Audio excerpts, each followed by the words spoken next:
Ah, Mario Kart. What's not to love? Fun racing with your friends until someone throws a blue shell and you scream at them for doing so. While every Mario Kart game has an active time trialing community, even years past their prime, not many can say they still have an active online community in 2024.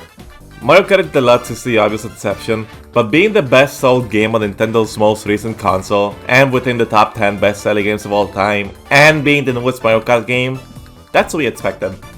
And while it's true that there was no online to begin with the first 4 Mario Kart games, and the Net Force official online support has been shut down, don't underestimate the power of modders. Mario Kart Wii, a game that came out 16 years ago, has a reputation for being the most technical and competitive game in the Mario Kart series, with tons of special tricks and shortcuts you can do to get an edge over the racers. It's never been as demanding as something like Melee, but it does give a lot of the same vibes as it, which is why people say it is the Melee of Mario Kart. And just like Melee, this game continues to have an active community to this day. This is thanks to the project known as WiiMfi, which started only for Mario Kart Wii, but now supports hundreds of games, and it's really cool to see all this stuff working. But what if you wanted to take it a step further?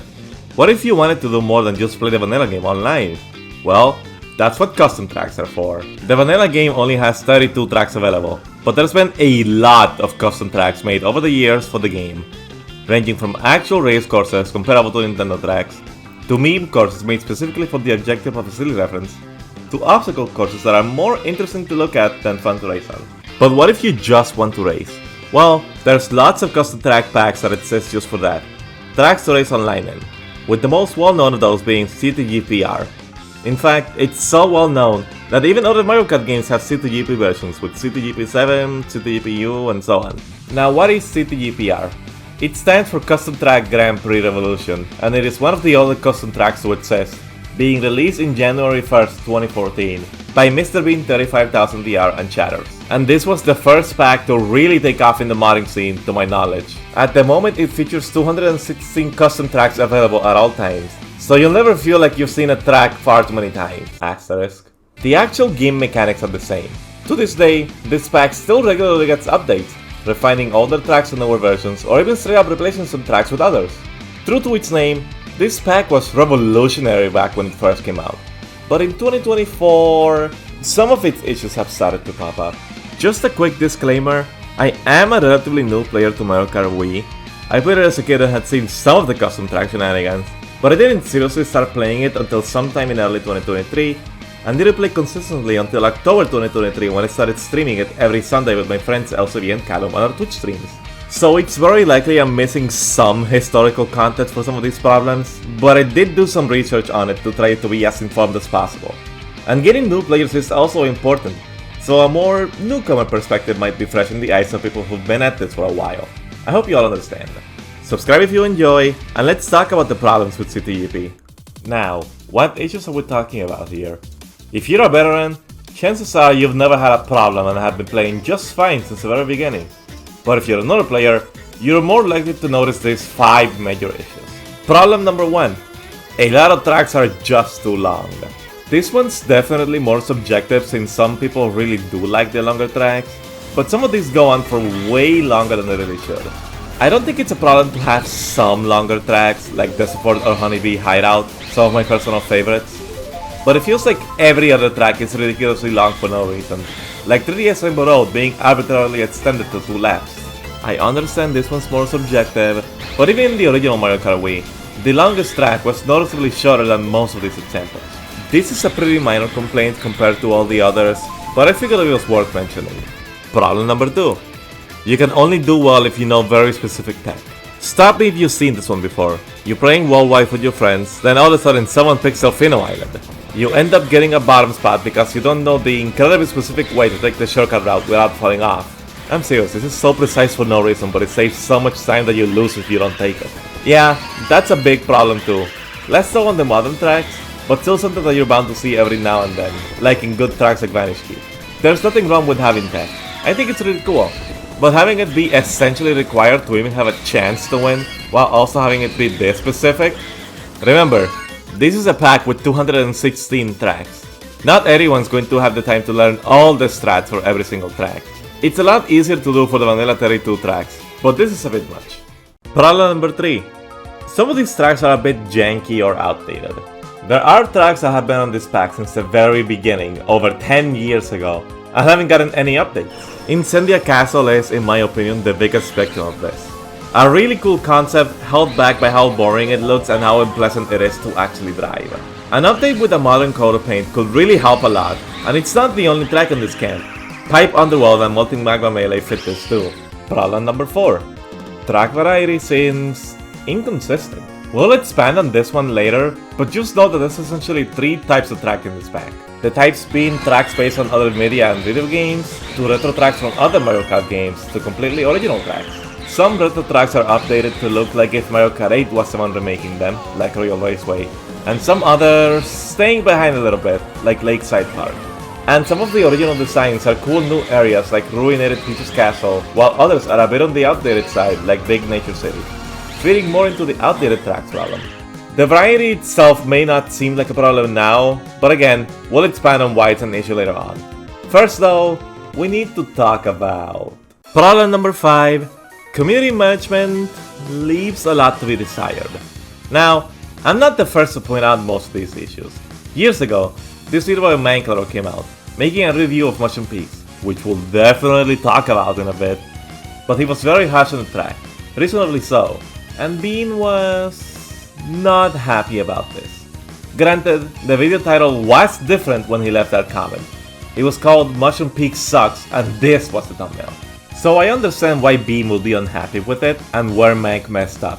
But leaving a rant like this and specifically calling out that he's stopping and working on it for this feels a little unwarranted.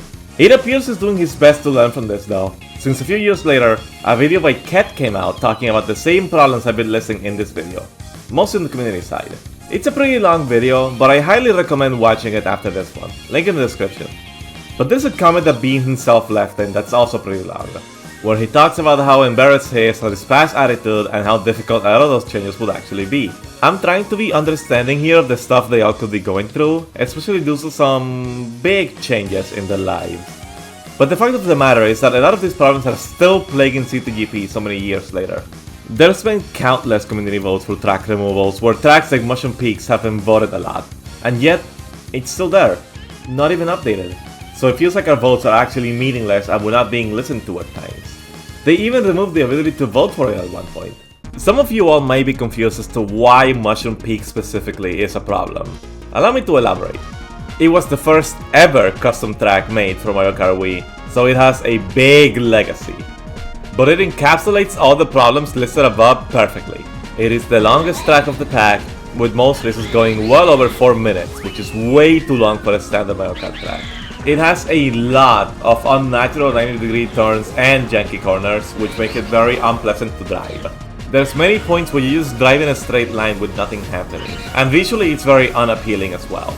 It's pretty outdated in that department. But the icing on the cake? The mushroom section. A brutally difficult section that you need to know how to exactly play it, and it's extremely precise for no reason because mushroom physics are very unreliable in this game.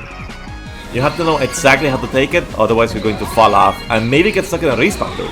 I have no doubt that at the time it was really cool to have this track and I will respect its legacy. But in 2024, this track is not fun to play at all for anyone that's relatively new to the scene.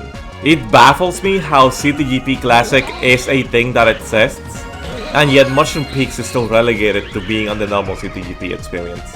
Now, I said that newer players would never enjoy Mushroom Peaks, but a lot of players that were around at the time that it came out and learned it all are going to enjoy it a lot more, which might actually be the bigger problem? Hear me out. Due to its legacy, CTGP has a lot of players from back in 2009 who used to compete and play these old custom tracks, which is why they feel more comfortable with choices like this. But its legacy also means that it is the first place to start for a lot of newer players who just hacked their Wii's or Wii U's and wanted to do Mario Kart Wii custom tracks. Add on the fact that popular Mario Kart Wii YouTuber TWD98 so regularly plays CTGP for videos and has a lot of events with his subscribers, and new players are bound to flood in more than ever. How is a new player going to react to stuff like Mushroom Peaks, Melting Magma Melee, Pipe Underworld? They're gonna hate it. And most are likely to quit before they learn to get better at all of them, which you can't blame them for. I was gonna save it until like after the stream ended, just to like keep the vibes up, but like I'm quitting CTGP after this, I'll be so real. or just quitting entirely. However, it seems like the other players like these super difficult tracks quite a bit. Like Bean said, it is the most picked track in the pack by a considerable margin. Sure, a lot of those are people who are just trolling and making everyone suffer, and some are just good at it so they see it as easy VR gaming. But there's a sizable amount that genuinely enjoy the track, while disliking a lot of the simpler tracks that CTGP brings, like some of the retros, due to having less tech. This brings up what I think is the real issue with CTGP, which is the fact that I'm not sure how to answer this question. Who is CTGP made for? Is it for veterans? Well, some of the easier retros don't seem to fit that. Is it for newer players? These older tracks suggest otherwise. Is it for YouTubers? Even those guys have pointed out a lot of the flaws with CTGP. It feels like the pack is trying to appeal to everyone, but it is doing it in a way that's not really feasible, by bringing up the extremes of both ends, which leaves a lot of players on both sides very unhappy with the end result. This is extra noticeable when you look back at problem number 4, the inconsistent track variety. Told you I was gonna come back to it. Other packs like Retro Rewind have a clear theme, retro tracks, but this one doesn't really seem to have one. It's a bunch of stuff from different corners of the custom track world, which yeah, makes this pack very varied, but it lacks a lot of cohesion and falls into the issues listed above as a result. However, I don't think trying to appeal to everyone is a bad idea. It's definitely possible to make tracks that appeal to both sides without sacrificing much on either side. The Grand Archive is a good example of that. A track that's accessible to newcomers but has just enough speed strats to be engaging to veterans. Toad's Temple is another newer track that fits this category, and recent updates have been doing a good job at making tracks like these a lot more prominent. So I really think this could be done. I do understand that making a track takes time and a lot of work, so suddenly filling up CTGP with all these tracks is next to impossible, but with a more gradual effort of a small selection of tracks at a time, trying to maximize the number of tracks that fit this, as well as updating some of the older ones to be more on par with this philosophy could be the way to go. Heck, the tracks I just mentioned are relatively new, so they kind of already started doing that.